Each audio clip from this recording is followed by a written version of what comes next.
بسم الله الرحمن الرحيم.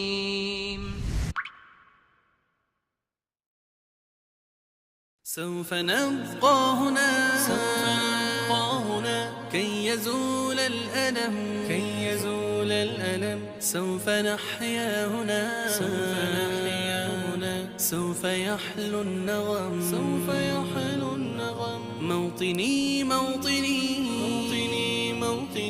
موطني ذا الإباء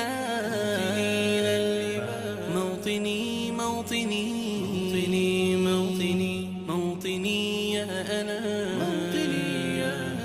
رغم كيد العدا رغم كل النقم سوف نسعى إلى أن تعم النعم سوف نرنو إلى رفع كل الهمم بالمسير للعلا ومناجاة القمم فلنقم كلنا بالدواء والقلم كلنا عفو على من يصارع السقم فلنواصل.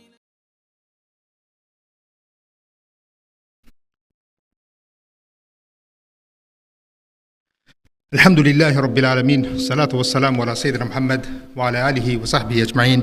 Dear brothers and sisters, Assalamu alaikum wa rahmatullahi ta'ala wa barakatuh, and welcome to Islamic Oasis Live.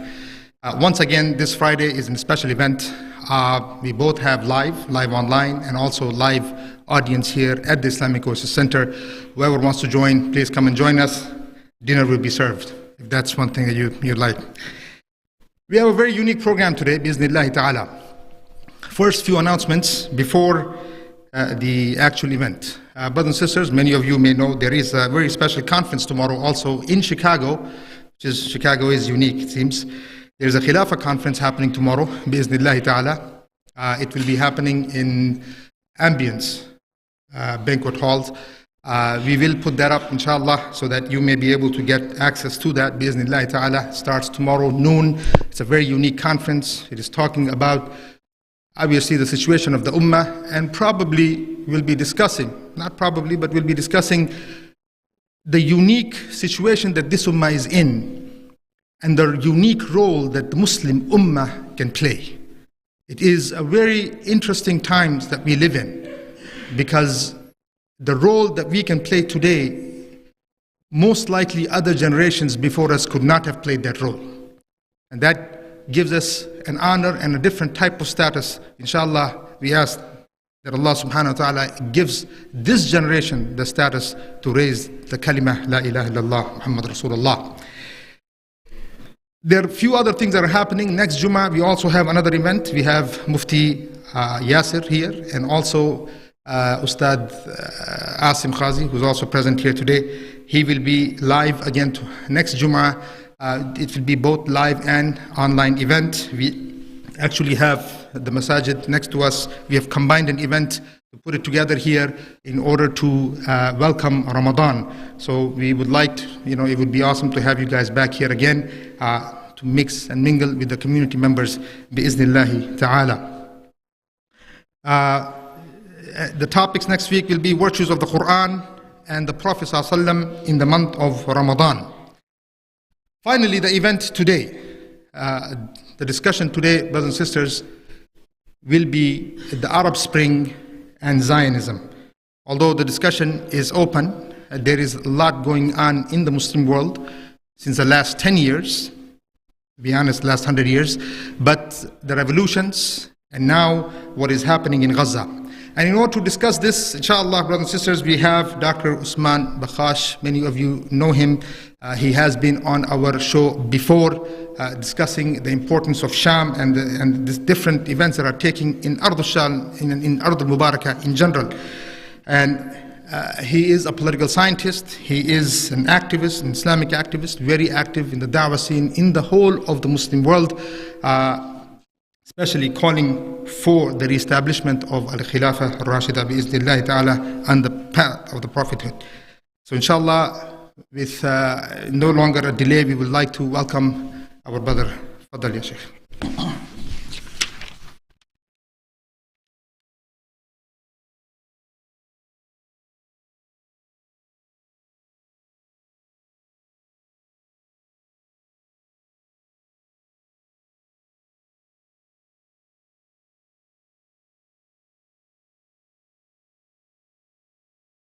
بسم الله الرحمن الرحيم. الحمد لله والصلاة والسلام على رسول الله وعلى آله وصحبه ومن والاه. I am thankful for Sheikh Shirazi for giving me this opportunity to spending this time with you to discuss together major events that are very crucial and faithful to our Ummah, both locally and globally. The title of our talk tonight is Understanding the Arab Spring and Zionism. These are two issues. Arab Spring refers to the events that engulfed the Arab world, starting from Tunisia in December 2010, as we all know. This uprising in Tunisia, which spread like wildfire across the Arab world. Next was in Egypt, uprising that succeeded in toppling the head of Egypt, Hosni Mubarak, and so on. The snowball or the domino effect took place. This is Arab Spring in brief. We started from December 2010, and to some extent is still ongoing now, as we will discuss. Zionism is another issue.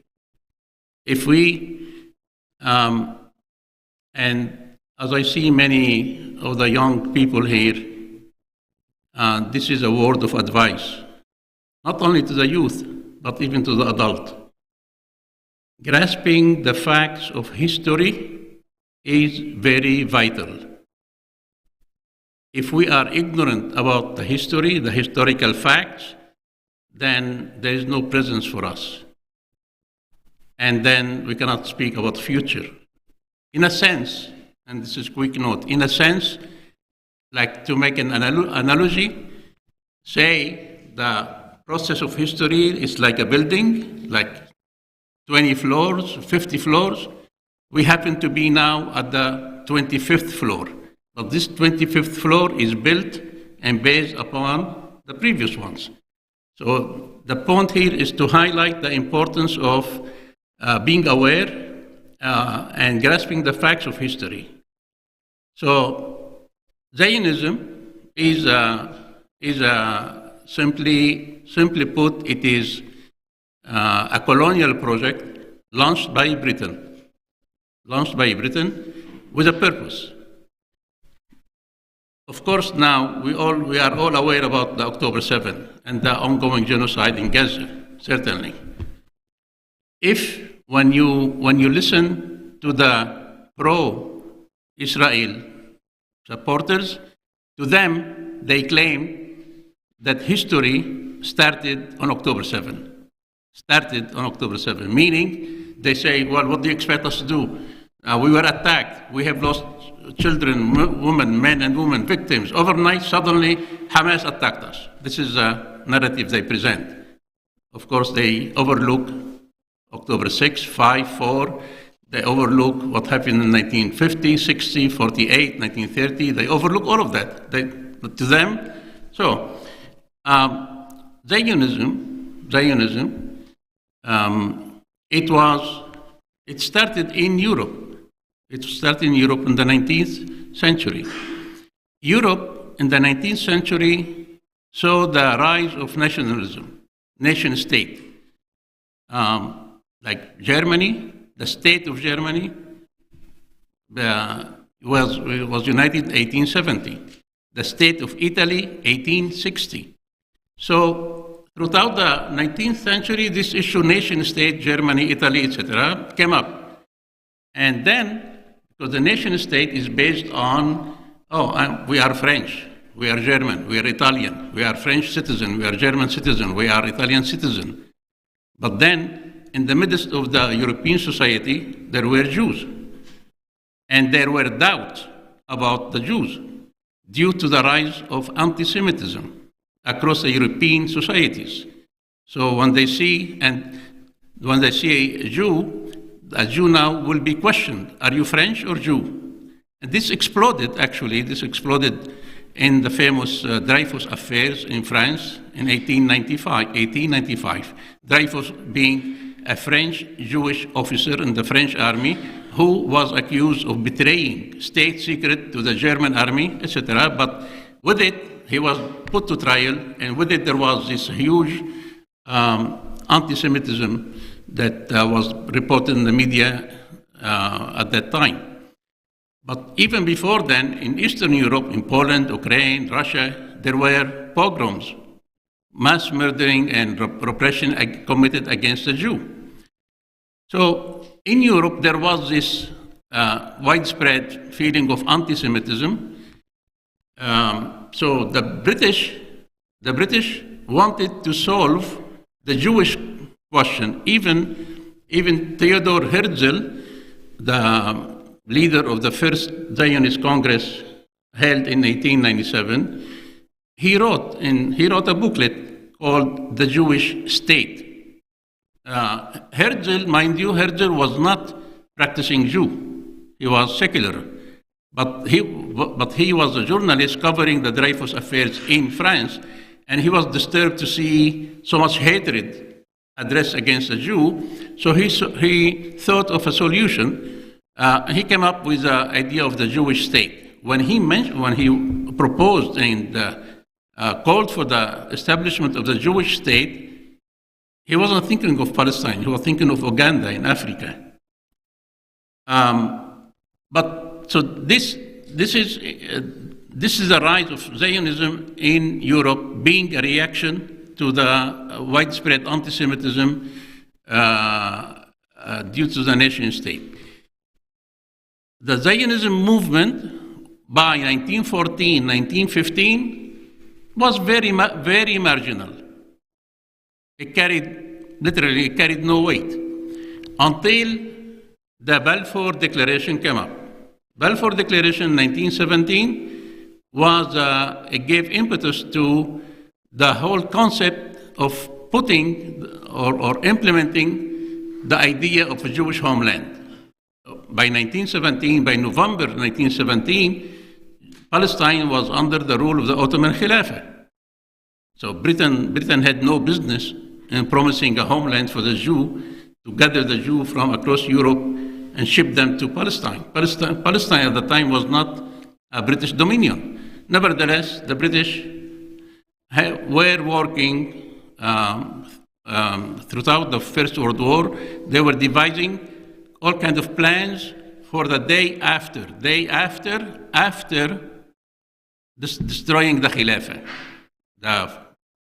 World War I began in 1914, ended in 1918, but the British machinery was at work. Intensive work, diplomacy, led by the various British politicians. Key among them was famous Mark Sykes. You should know who Mark Sykes is, the one who behind the Sykes-Picot agreement with France, Picot being the French diplomat.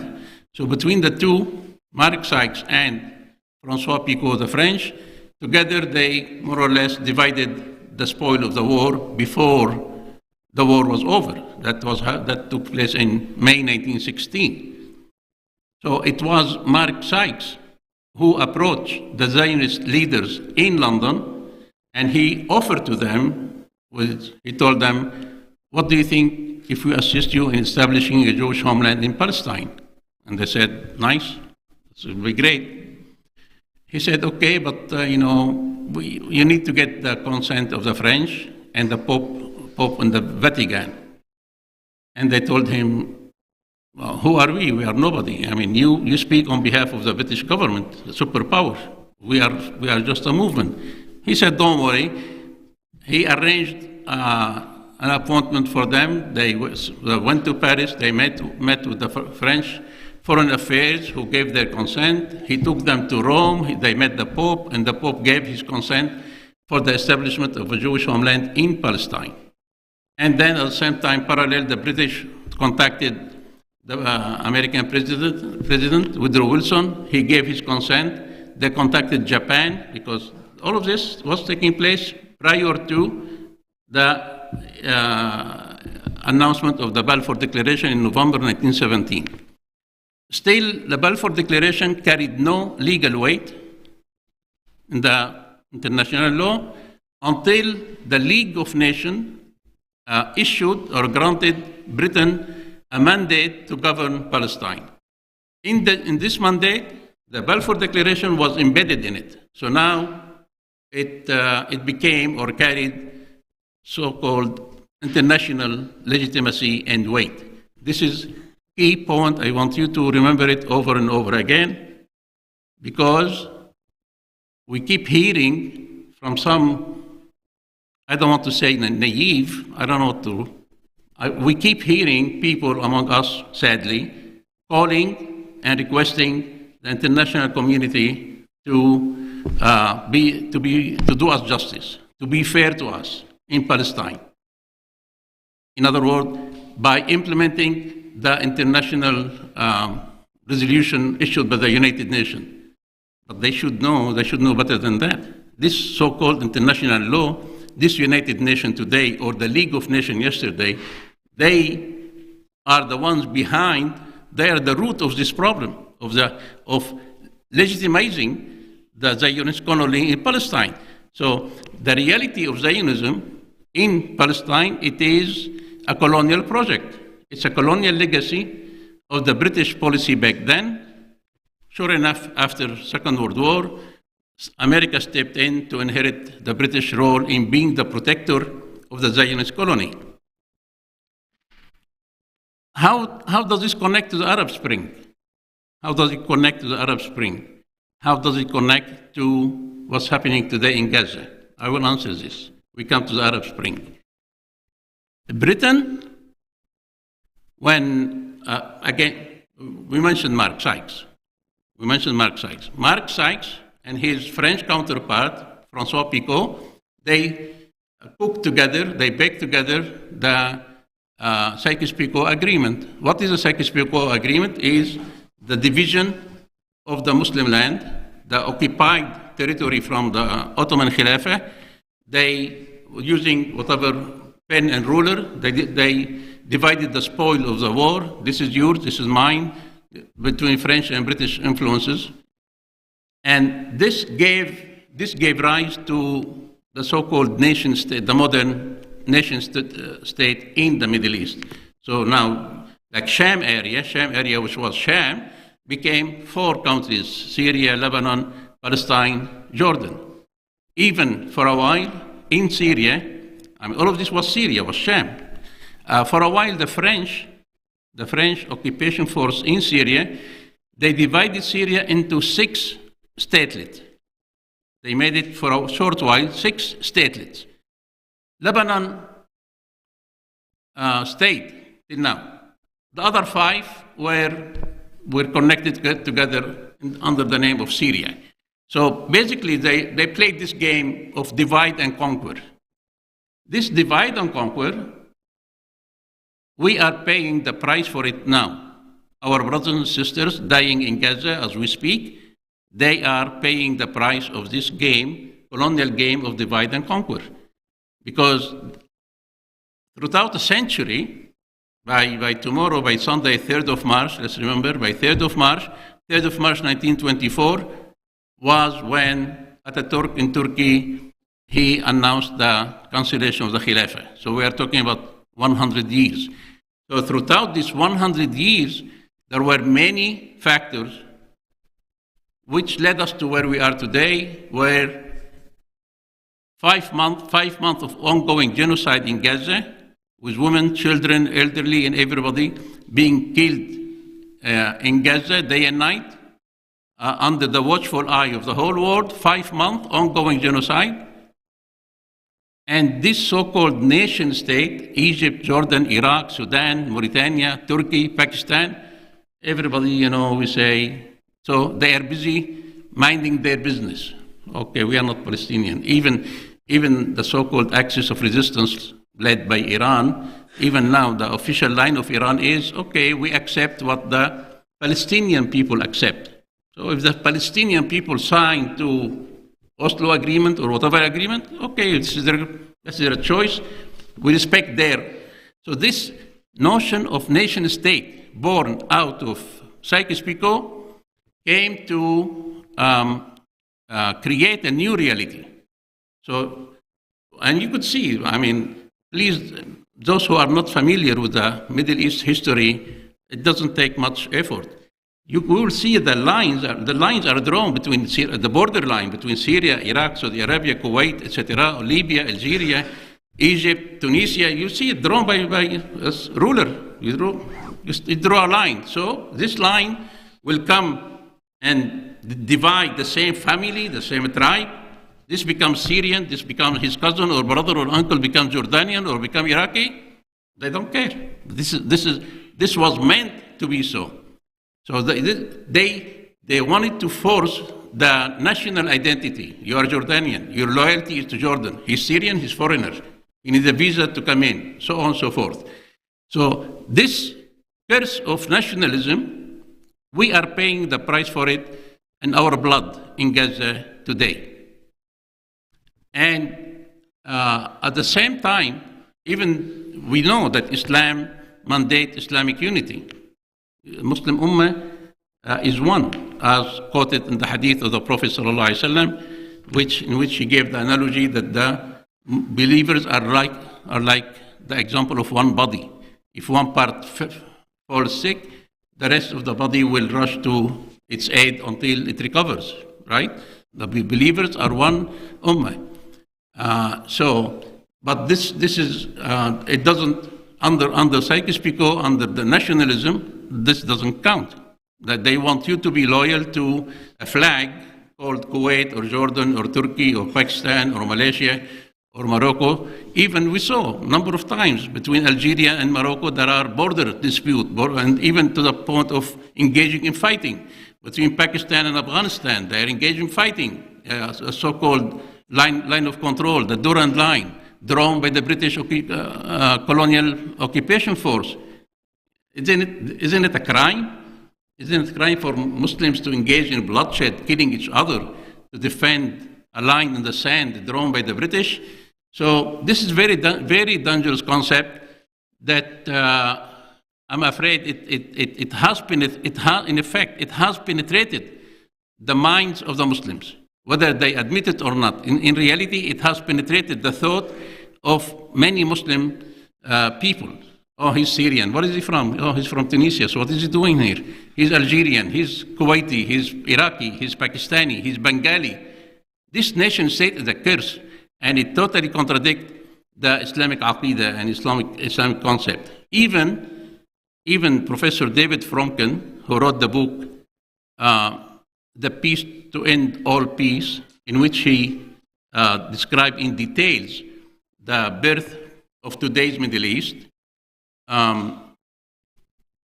he questions, he raised a question and he expresses doubt. He said, this setup based on Western nation state, he said, he questioned and he doubted very much that it will survive, because he knew, and he said it, that this concept, it is alien to the people of the area, and it contradicts their belief, the belief in Islam, under which they have been living for the past 13th century. So, okay, what's the relationship between the Arab Spring and Zionism?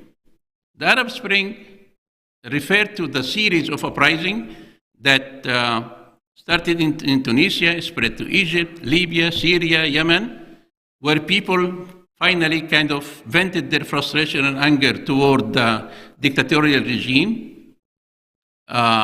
In Tunisia, the president was kicked out, and so in Libya, and so in Egypt, and so in Yemen, but not in Syria. Okay, so here we come to an interesting factor, the dynamics between the Zionist colony in Palestine and the Arab Spring. The Zionist colony being a spearhead, or as what they considered as being kind of a permanent aircraft carrier, serving the Western colonial interests, whether it was British early on or American now. We saw, you remember when October 7 happened, overnight, America rushed to deploy 2 aircraft carrier strike joint with massive naval show. It's as if like World War III was about to begin, under the pretext of safeguarding and protecting Israel. So this, it's like, it's catch-22. They say, oh, we have to protect Israel. Why do you have to protect Israel? Why do you have to protect it? Israel, again, it is a colony. It's an occupation force. But so they, with this in mind, they say we have to protect Israel, so Islamic Sharia cannot be implemented in Egypt or Syria or Sudan or Yemen or.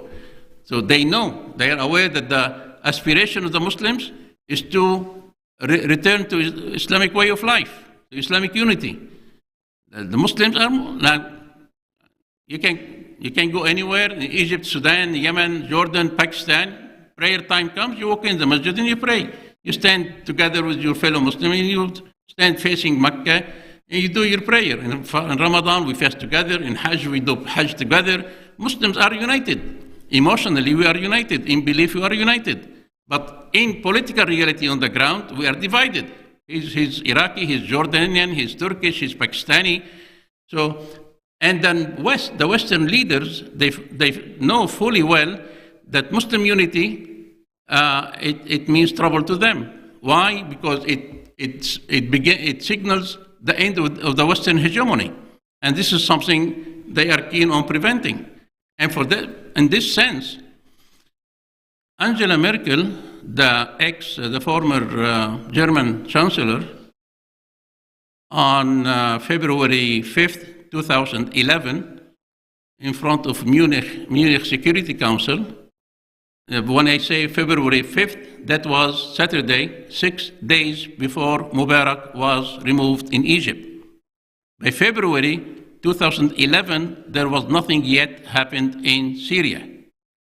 So Angela Merkel addressed the audience in the Munich Security Council saying, we know that change is coming. She was referring to Egypt. She said, we know that change is coming. And I have agreed, next to her was Hillary Clinton, the state secretary at the time, and David Cameron, ahead of her, the British Prime Minister. She said, we have agreed that we have to control the coming change. Control it in what sense? In the sense that, okay, if Mubarak is removed, we have to see to it that whoever comes after Mubarak, he will stay the line, not deviate from the line of serving Western interests. And that's what happened. That's what happened. And this, to the young people here, this to a large extent answers the question why the Arab Spring did not bear fruit. Some people would go even as far as saying the Arab Spring turned into a winter. We cannot forget, say, what's happening in Syria as we speak. We saw what happened in Syria for the past dozen years. So we saw what happened in Egypt. Even though Dr. Muhammad Morsi, rahimahullah, he was duly elected by the people, and everybody agrees that this was the first time the people in Egypt freely choose their leaders, yet the Western leaders they couldn't tolerate him for hardly a year, and they threw him out through the coup d'etat led by Sisi, etc. So this is the dynamic here between the Arab Spring. The Arab Spring, the Western leaders were hell-bent on preventing, because the whole region at the end is one. And they know very well that if and when any single country, if it succeeds in overcoming or breaking loose from the Western control, surely it will spread like fire in no time across the whole region. They knew this very well. This is why they started at work day and night in every place, Tunisia, Egypt, Yemen, Libya, Syria, to prevent the popular uprising from really reaching its final fruit in truly causing the radical change that is due.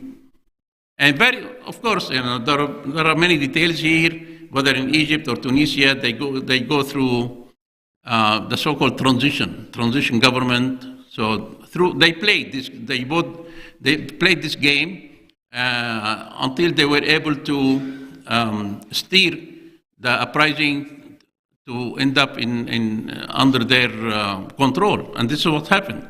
Mind you, and also to be here, to be candid and honest. On the other hand, the other side, those in opposition, those who engaged in this uprising, they didn't know what they wanted. This is to be sure. They did not know what they wanted. They were not ready for the day after. Okay, people, you know the famous slogan back then, "Al-Sha'ab yurid isqat al-Nizam." People demand the toppling of the Nizam. This slogan was even raised in New York at that time. So Al-Sha'ab yurid isqat al-Nizam. Okay, what does this mean? Does it mean okay, we finished in Tunisia, Zain al-Abidin bin Ali was removed, so khalas, the revolution is over? Or in Egypt, the person of Mubarak was removed, so the Nizam is changed? No, the Nizam is much more than Mubarak, or much more than Zain al-Abidin bin Ali, or much more than Qaddafi in Libya, or Ali bin Saleh in Yemen, or Shah of Iran. Again, I'm connecting the dots. The Shah of Iran was removed in the revolution of 1979 in Iran. But not only as a person, Shah, he and the whole structure that he used in governing Iran. So when Khomeini took over power, he saw to it that all of this structure is out the window. The key criminals, they were executed. The not so criminal, he sent them home, he dispatched them home. And he rebuilt everything from scratch. So Khomeini understood that there is no half revolution. And Khomeini was seeking to rebuild the Iranian state and society along new lines. This didn't happen in the Arab world, whether in Egypt or in Tunisia or in Libya or in Yemen. And part of it is because, again, as I said, the people leading the uprising, they didn't know what they want to achieve. They raised the slogan, "Al-Sha'ab yurid isqat al-Nizam," but they didn't have a blueprint, in other words, for the day after. This is why it was easy to kind of deviate the path, and the whole uprising ended up, as we have seen in all of these places. So what is the connection between the Arab Spring and Zionism? The Zionist colony being the outpost of Western colonial order, whether it was British before or American afterward, and as being kind of the bridge as a barrier against the Muslim unity. And at the same time, on the other hand, this nation state, the nation state born out of Sykes-Picot, it caused this fragmentation, this division among the Muslims, resulting in where we are today. So for 5 months, this genocide is ongoing in Gaza, and the Egyptian army is just simply the task and mission of the Egyptian army is to protect Egyptian interests. The role of the Jordanian army is to protect the sovereignty and security of Jordan, and so on and so forth. This is a crime of the highest order. What assisted them in this is the deficiency in the speech used by the Islamic movement. The Islamic movement, in reality, they have yielded. They have accepted to play the game by the so-called rules-based international order, the rules born out of Sykes-Picot. The Islamic movement in Jordan, in Sudan, in Tunisia, in whatever, Kuwait, in Pakistan, we are Pakistani, we are Kuwaiti, we are Jordanian, we are Turkish, we are Moroccan, Algerian. So you have no business in demanding that the Egyptian army step in to assist the brothers in Gaza, or for that matter, to liberate Aqsa or to liberate Palestine. No, your role is to defend the British, the Egyptian.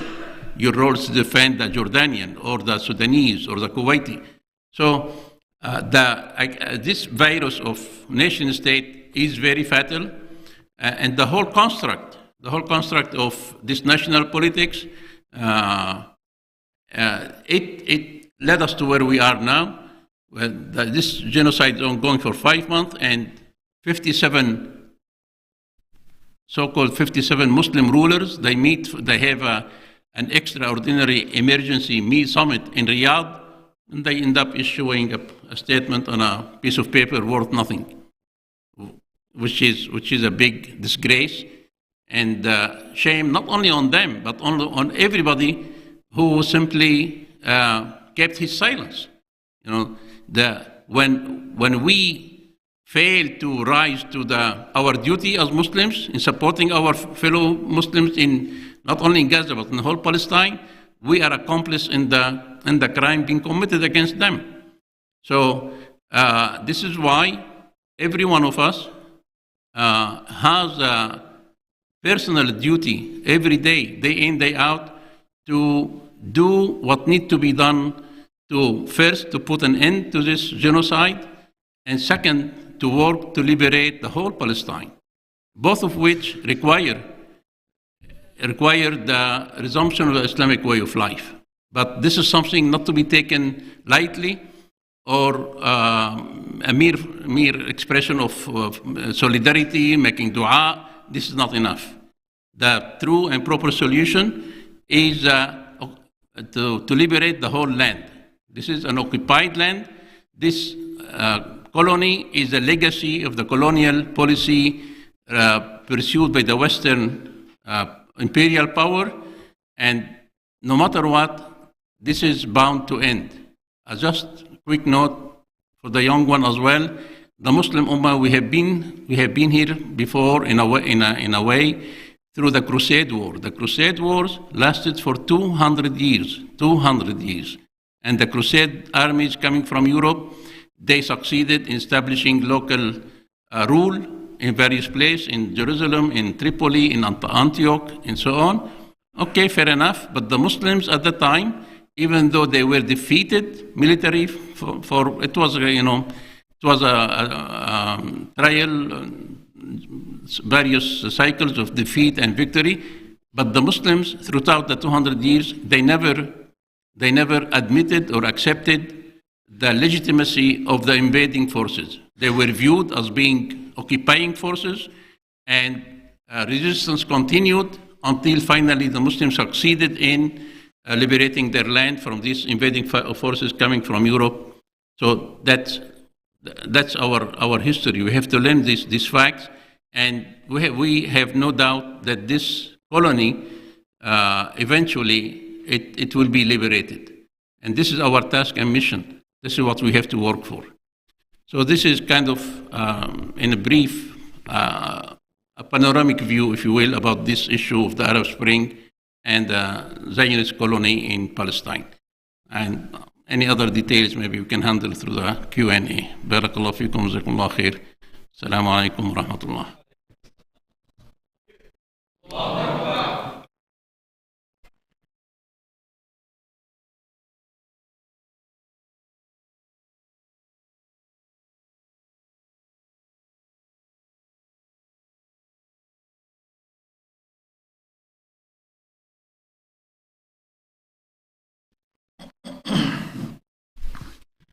All right, brothers and sisters, the question and answer session will be taken offline, bi'iznillahi ta'ala, because last time when we tried to do this, it went on to almost 3 hours, and we heard that online. So we'll keep the session, inshallah. We'll end the session here, bi'iznillahi ta'ala. Again, just a few things regarding the Ramadan program at Islamic Oasis. Please keep in touch with us. Watch this space here. We are going to be discussing a lot of things in Ramadan. We have a lot of plans that includes Taraweeh, Qiyam, Itikaf, Spring break is coming during the month of Ramadan, so we are planning an all-out program during those 10 days spring break. So please, the Muslim community, you guys need to get involved. Get your children involved, get your families involved, bi'iznillahi ta'ala. We will continue on live programs throughout month of Ramadan, and especially the weekends. Almost every weekend here, Friday, Saturday, we will have a live program directly from Islamic Oasis, bi'iznillahi ta'ala. And again, we will end the program here, and we will see you guys next week, Friday. Jazakumullahu khairan. Assalamu alaikum wa rahmatullahi ta'ala wa barakatuh.